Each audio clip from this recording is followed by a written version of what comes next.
Hello subscribers, I wanted to give a quick update on my RPG Forteverse since I hadn't done that for a while.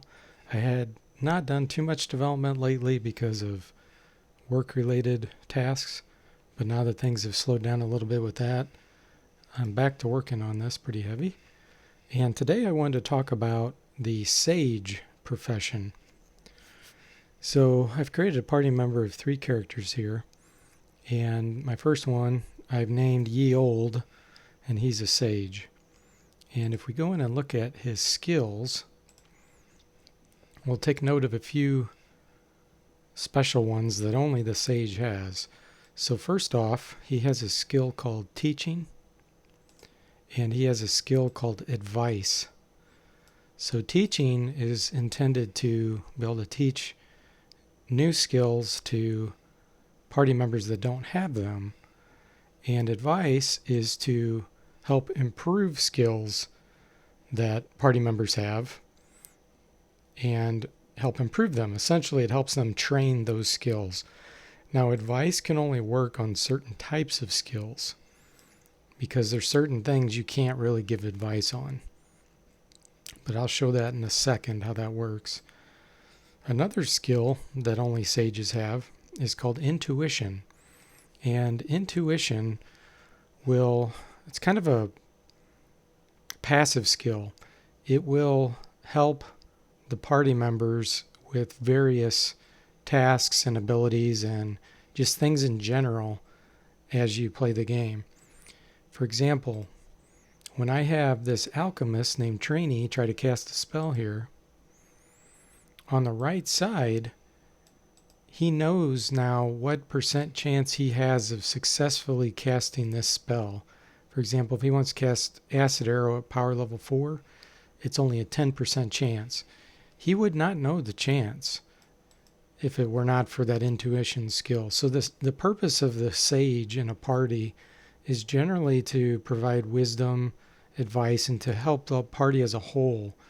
Now, of course, he does have his own abilities. He even has some minor weapon skills. He can use hammers, sticks, flails, clubs, whips, staves, and maces. So as you can see, it's kind of like a priest or a cleric type weapon range there. And the max level that those can go to for a sage is pretty low. And you can, of course, when you create the character, assign some points to it. But in general, you probably wouldn't assign that much to weaponry. Okay, so they also have the ability to invoke a few things. So they can invoke magical scrolls, and they can invoke magic wands, which are 2 different types of items. And there's only certain types of classes that can do that, or professions. So they have the ability to do that. They also have linguistics, which is going to be used when trying to communicate with other NPCs in the world, or maybe reading certain things to translate it. They also have what's called item lore skill, which helps them to essentially identify or assay the item and know its properties and things of that nature. They have mythology, which, if you're familiar with the Wizardry series, that helps you to understand enemies and monsters you're facing, kind of advantages and disadvantages they have, those types of things. So it can give information on that. And let's go ahead now and show how they can give advice to other party members. So I'm going to invoke the advice skill. And so now the menu presents them with all the possible skills of my other party members that they can give advice for. So the only one that he can give advice to Bubba, which is a warrior, is on parrying. He doesn't know how to give advice on any of the other skills. Now, as your advice level goes up, there may be different types of skills that you can give advice on where before you couldn't. But let's go ahead and try to give the trainee, who's an alchemist, some advice on create bombs. So when we do that, you'll notice on the left side here, the sage is busy giving advice, and this character is busy listening to that advice. So then the way this would work is you would let these two characters perform these actions for a certain period of time.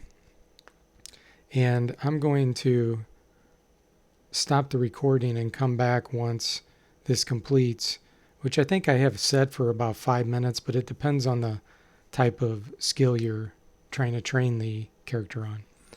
Instead of you just sitting here for 5 minutes staring at it, I'll come back in 1 minute.